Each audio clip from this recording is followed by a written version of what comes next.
अस्सलाम वालेकुम जी students learner friends.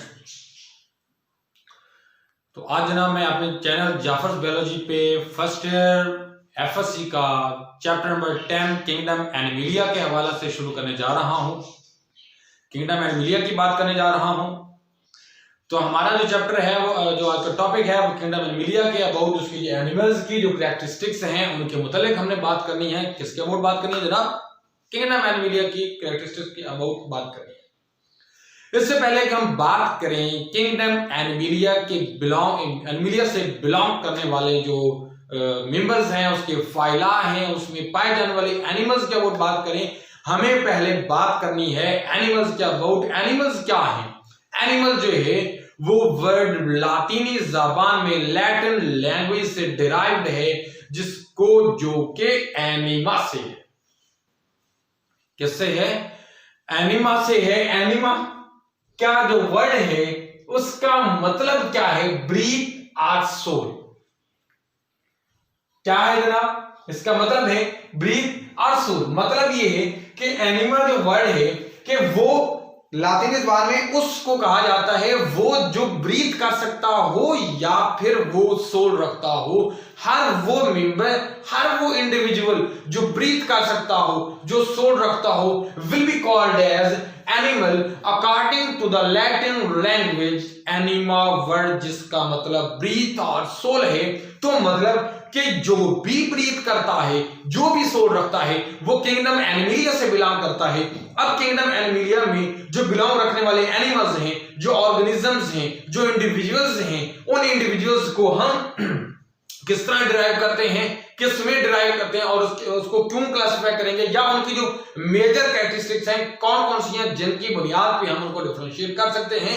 तो जनाब हम पहली बात करते हैं एनिमल्स की कैरेक्टरिस्टिक्स की। अगर बात करते हैं तो पहली चीज है जिसको मैं डिस्कस करने जा रहा हूं यहाँ पे, डाइजेस्टिव सिस्टम है।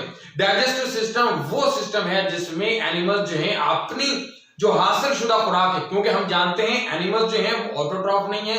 एनिमल्स जो हैं वो अपनी ग़िज़ा खुद पैदा नहीं कर सकते हैं, अपनी ग़िज़ा खुद पैदा नहीं कर सकते, अपनी ग़िज़ा किसी और तो लेते हैं। तो वो एनिमल्स जो अपनी ग़िज़ा किसी और से लेते हैं उन एनिमल्स को क्या कहा जाता है जनाब? उनको हेटरोट्रॉफ कहा जाता है। की कहते हैं जनाब? उनको हेटरोट्रॉफ कहते हैं वो तमाम ऑर्गेनिज्म, वो तमाम एनिमल्स जिहड़ी अपनी खुराक खुद पैदा नहीं कर सकते, अपनी जिंदगी का सहारा किसी और तो लेंदे ने, खुराक किसी और तो लेंदे ने, उन्होंने क्या कहा जाता? हेटरोट्रॉफ कहा जाता है उनको जनाब। और ये तमाम ऑर्गेनिज्म जो हैं will be called as heterotroph.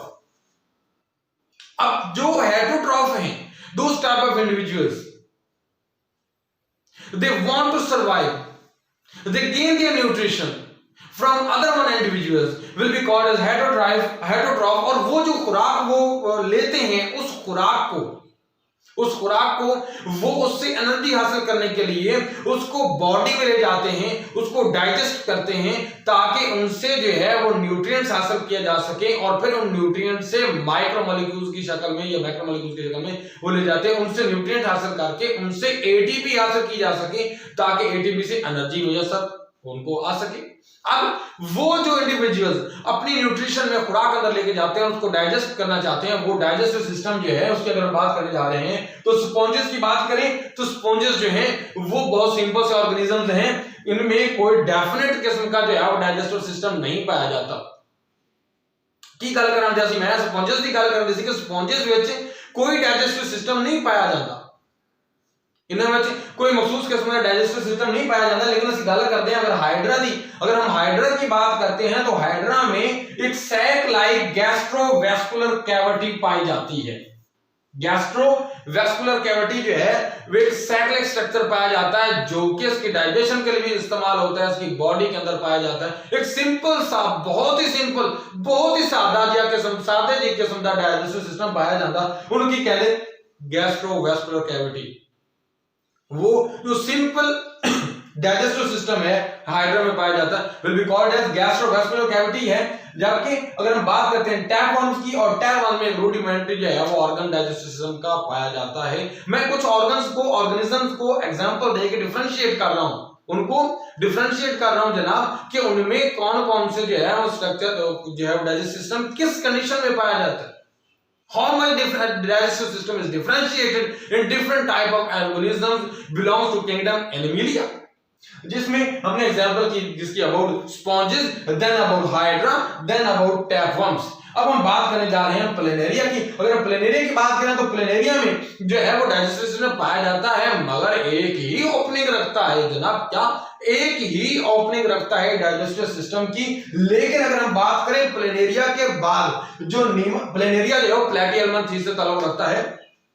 Nematodes की बात करें, नीमाटोड से मैमल्स तक, नीमाटोड जो फाइला है उससे मैमल तक की बात करें तो उनमें ट्यूब लाइक डाइजेस्टिव सिस्टम पाया जाता है, और ऐसा ट्यूबुलर डाइजेस्टिव सिस्टम है जिसके दो ओपनिंग है, having two opening, round about one opening is called mouth and another one will be called as anus. दो सुराख ट्यूबुलर सिस्टम दे, एक वो जिस तरफ खुराक गेन कर दे, एक वो जो एक्सक्रीट कर दे, वेस्ट मटेरियल जो है वो रिलीज कर दे। एनस एंड ओपनिंग, एनस एक ओपनिंग है, दूसरी ओपनिंग जो है माउथ कहलाती, ठीक है। तो माउथ और एनस ये ट्यूबुलर सिस्टम में एक स्पेशलाइज्ड किस्म का जो है वो डाइजेस्टिव सिस्टम जो है वो पाया जाता है, जिसमें दो अलग अलग जो है वो पोर्स हैं, गेनिंग के लिए अलग, एक्सक्रीशन के लिए, उसको रिलीज करने के लिए वेस्ट मटेरियल के लिए अलग है। अगर हम बात करें एक्सक्रीटरी सिस्टम की तो ये भी मुख्तलिफ एनिमल्स में पाया जाता है, मुख्तलिफ एनिमल्स में पाया जाता है। मुख्तलिफ एनिमल्स में क्या है कि स्पेशलाइज्ड एक्सक्रीटरी सिस्टम जो है वो स्पॉन्जेस में और निडेरियन में, फाइलम निडेरिया और स्पॉन्जेस में जो है ये एब्सेंट होता है। फाइलम निडेरिया में और स्पॉन्जेस में जो है ये एब्सेंट होता है। सिंपल किस्म के ऑर्गेनिजम्स होते हैं। और अगर हम बात करते हैं नीमाटोड से और उससे आगे तक के एनिमल्स की तो उनमें स्पेशलाइज्ड किस्म का जो है वो एक्सक्रीटरी जो है वो सिस्टम पाया जाता है। एक्सक्रीटरी सिस्टम जिसमें जो है वो मटेरियल को, जो वेस्ट मटेरियल होता है जो उनकी बॉडी के रिक्वायर्ड नहीं होता, उनको बॉडी से एक्सक्रीट किया जाता है, वापस मैदान जो होता है उसको एक्सक्रीट कर दिया जाता है, तो वो सिस्टम जो है क्या कहलाता है? एक्सक्रीटरी सिस्टम कहलाता है। अगर बात हम करते हैं नर्वस सिस्टम की, तो नर्वस सिस्टम में चूंकि ये सेंसिंग जो है वो सिस्टम होता है, सेंस के अबाउट होता है, इसमें सेंस ऑर्गन्स पाए जाते हैं, न्यूरॉन वगैरह पाए जाते हैं, न्यूरोग्लिया पाए जाते हैं, ठीक है। वो सिंपल न्यूरॉन्स हैं, जो मैच्योर न्यूरॉन्स हैं उनमें ज्यादा डेंड्राइट्स हैं या एक डेंड्रॉन है, या जब हम बात करेंगे ये बड़ा ये बात की बात है, एक अलग टॉपिक है। लेकिन हम बात करते हैं नर्वस सिस्टम में। अब अगर स्पॉन्जेस और निडेरियन की बात करें तो इन स्पॉन्जेस और निडेरियन में, स्पॉन्जेस जैसे मिसाल साइटोन वगैरह, इसमें कोई जो है वो मखसूस किस्म का डाइजेस्टिव सिस्टम नहीं पाया जाता। किसमें जनाब? स्पॉन्जेस में और निडेरियन में कोई मखसूस किस्म का डाइजेस्टिव सिस्टम, नर्वस सिस्टम जो है वो इसमें नहीं पाया जाता। लेकिन अगर हम बात करते हैं नीमाटोड्स की और उससे लेके आने वाले फाइला से लेके मैमल्स तक की बात करते हैं तो इनमें एक मखसूस किस्म का नर्वस सिस्टम पाया जाता है। इवन इनमें कुछ सेंस सेल्फ अलग भी पाए जाते हैं, सेंसिंग ऑर्गन्स पाए जाते हैं, इवन स्पेशलाइज्ड किस्म के न्यूरॉनल स्ट्रक्चर्स पाए जाते हैं, फिर central nervous system, peripheral nervous system तक स्पेशलाइजेशन पाए जाते हैं इन द मैमल्स। अगर हम बात करते हैं नेक्स्ट वन, बात करते हैं जनाब एक और सिस्टम की जिसे जो है वो रेस्पिरेटरी सिस्टम है, रेस्पिरेशन का सिस्टम है जनाब, ब्रीदिंग का सिस्टम है। तो उसकी अगर हम बात करते हैं तो उसमें ये स्पॉन्जेस में, निडेरिया में फ्लैट किसलिए कहा कि ये चपटे किस्म के जो वर्म्स हैं उनको कहा जाता है फ्लैट वर्म्स, और ये फाइलम प्लैटीहेल्मिन्थेस से ताल्लुक रखते हैं। उसके बाद अगर बात करते हैं नीमाटोडा, तो फाइलम नीमाटोडा जो है ये राउंड वर्म्स हैं। फाइलम नीमाटोडा जो है वो क्या है? राउंड वर्म्स हैं। उसके बाद एनिलिड्स हैं। तो इन स्पॉन्जेस में, निडेरिया में, फ्लैट वर्म्स में, नीमाटोडा में क्या है जनाब? स्पॉन्जेस, फ्लैटवर्म, निडेरिया, नीमाटोडा और एनिलिडा में क्या होता है? रेस्पिरेटरी सिस्टम नहीं पाया जाता। लेकिन अगर हम बात करते हैं आर्थ्रोपोडा की, वो फाइलम जो ज्वाइंटेड लेग्स रखते हैं, आर्थ्रोपोडा, आर्थ्रा मीन ज्वाइंटेड, पोडा मीन पोर्ट मीन फुट, तो ज्वाइंटेड लेग्स रखने वाले आर्थ्रोपोडा या कॉर्डेट्स जिनकी रीढ़ की हड्डी पाई जाती है जनाब, वर्टिब्रेट्स होते हैं।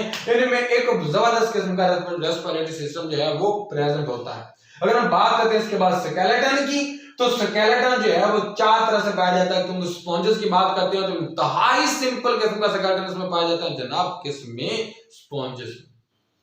स्पॉन्जेस विच बड़ा ही जो है वो सिंपल किस्म का, बड़ा ही सादा तरीन किस्म का जनाब स्केलेटन पाया जाता है, स्पिक्यूल्स कहलाते हैं जनाब। उस बाद अगर ਅਸੀਂ ਗੱਲ ਕਰਦੇ हैं हाइड्रोस्केलेटन दी, तो हाइड्रोस्केलेटन जानते हैं ਅਸੀਂ जनाब कि हाइड्रो मीन क्या होता है जनाब, वाटर स्केलेटन जो सपोर्ट फ्रॉम कर रहा है, बॉडी की शक्ल को मेंटेन कर रहा है, उसकी शेप को जो है वो मेंटेन कर रहा है। तो ऐसा स्केलेटन किस किस में पाया जाता है जनाब, ये पाया जाता है वर्म्स में। मैंने वर्म्स कहा है, not about only one flat worm, not about Nematoda, round worm. मैंने वर्म्स कहा है, मे बी फ्लैट वर्म्स में भी पाया जाता है, राउंड वर्म्स में भी पाया जाता है, और उसके अलावा एनालिड्स में ये पाया जाता है। कौन, हाइड्रोस्केलेटन। इसमें क्या होता है, बॉडी का जो स्ट्रक्चर है वो मेंटेन किया जाता है किसके जरिए जनाब, वाटर जो है वो बॉडी के अंदर मौजूद है, और वाटर की जो प्रेजेंस है उसका जो प्रेशर एक्सर्ट किया जाता है वैक्यूल की दीवारों पे या उसकी सेल मेम्ब्रेन पे, और उसकी वजह से जनाब बॉडी का स्ट्रक्चर मेंटेन रहता है। और अगर इसमें से पानी बाहर निकल जाए तो नतीजतन क्या होता है जनाब, वो स्केलेटन खत्म हो जाता है, बॉडी जो है वो अपनी शेप जो है वो उसमें बिगाड़ आ जाता है। तो अगर हम बात करते हैं एक्सोस्केलेटन की, वो स्केलेटन, वो स्ट्रक्चर जो बॉडी के बाहर पाया जाता है, वो का उसकी वैक्स का बना हो या काइटन का बना हो, एक्सोस्केलेटन है।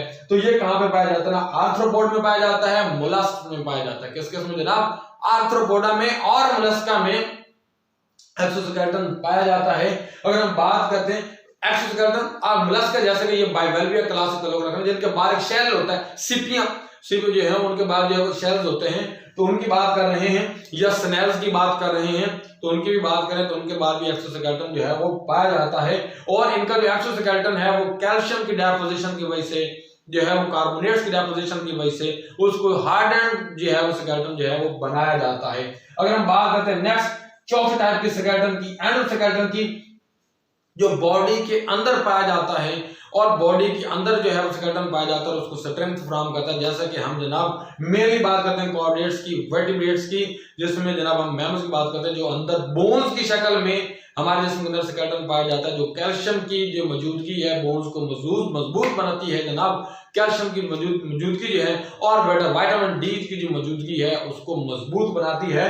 और ये जनाब एंडोस्केलेटन किसमें, मोलस्क में, जिसके एग्जांपल सीपिया है उसमें पाया जाता है, या एकाइनोडर्म्स वगैरह में भी ये एंडोस्केलेटन जो है वो पाया जाता है। अगर हम नेक्स्ट कैरेक्टरिस्टिक्स की बात करते हैं नंबर 6 पे, सर्कुलेटरी सिस्टम जो है, तो वो सर्कुलेटरी सिस्टम सर्कुलेशन के लिए, ब्लड वगैरह की सर्कुलेशन के लिए जो सिस्टम है वो किस किस में जनाब है, एब्सेंट किस में है, स्पॉन्जेस में एब्सेंट है, निडेरिया में एब्सेंट है, फ्लैटवर्म में एब्सेंट है, राउंड वर्म में, फ्लैटवर्म में फिर कह रहा हूं फ्लैटवर्म प्लैटीहेल्मिन्थेस, फाइलम प्लैटीहेल्मिन्थेस से ताल्लुक रखता है, राउंड वर्म जो है वो फाइलम नीमाटोडा से ताल्लुक रखते हैं। तो इनके अबाउट जो है ये sponges, Cnidaria, flatworm, round worm, इनमें सर्कुलेटरी सिस्टम जो है वो एब्सेंट होता है। क्या होता है जनाब, एब्सेंट होता है। लेकिन किसमें मौजूद होता है जनाब, ये सर्कुलेटरी सिस्टम जो है मौजूद होता है एनालिड्स में, एनालिड्स से लेकर कॉर्डेट तक, एनालिड्स से कॉर्डेट्स तक ये पाया जाता है जनाब।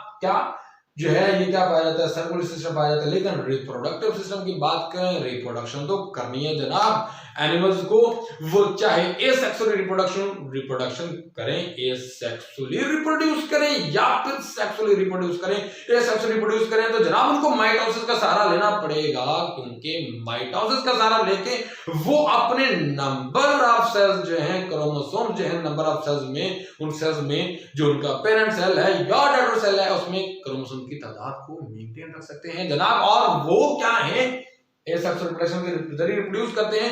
और आइए देखते हैं जनाब कौन कौन सेक्सुअल रिप्रोडक्शन के जरिए रिप्रोड्यूस कर रहा है जनाब। तो वह स्पॉन्जेस जनाब, दूसरे नंबर पर निडेरियंस।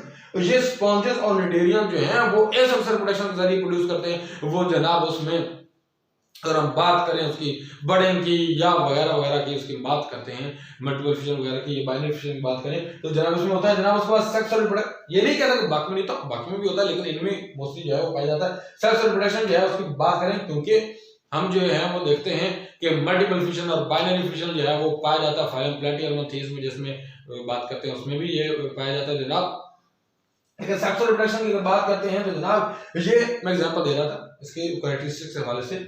तो सेक्सुअल रिप्रोडक्शन की बात करते हैं जनाब, ये स्पॉन्जेस में, एनालिड्स में, आर्थ्रोपोड में, मोलस्क में, काइनोडर्मेटा में, एम्फीबियंस में और कॉर्डेट्स में सेक्सुअल रिप्रोडक्शन पाई जाती है।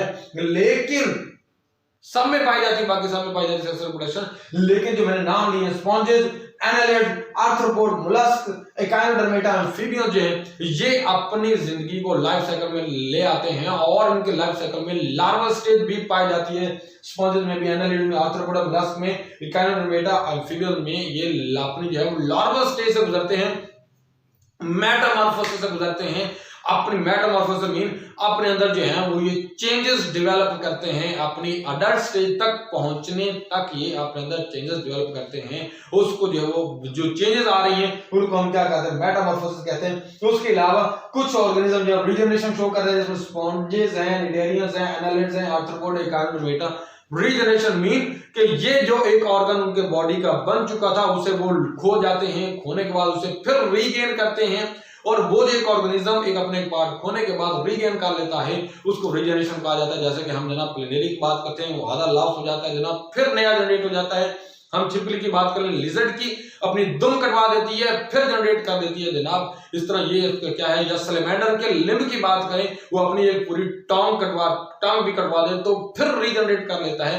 That's will be called as the वो प्रोसेस क्या कहलाता है जनाब, एदा उनकी कहा जाता है रीजनरेशन आके जाता है जनाब। कि अगर सैलेमेंडर अपनी लत गवा के फिर हासिल कर ले, छिपकली अपनी दुम कटी बन जाए, छिपकली दुम कटी बन जाए तो फिर दुम नवी लगा लेती है जनाब, मार्केट से नहीं, वो खुद पैदा कर लेती है, उसे हम क्या कहते हैं, रीजनरेशन है जनाब। इसके साथ हमारा ये टॉपिक खत्म हो और नेक्स्ट टॉपिक में मिलते हैं जनाब कि एनिमल्स को क्लासिफाई कैसे किया जाता है जनाब। इसके साथ अल्लाह हाफ़िज़। जिन लोगों ने मेरे चैनल सब्सक्राइब नहीं किया उसको सब्सक्राइब करें, लाइक करें और उसको शेयर करना मत भूलिएगा। अल्लाह हाफ़िज़।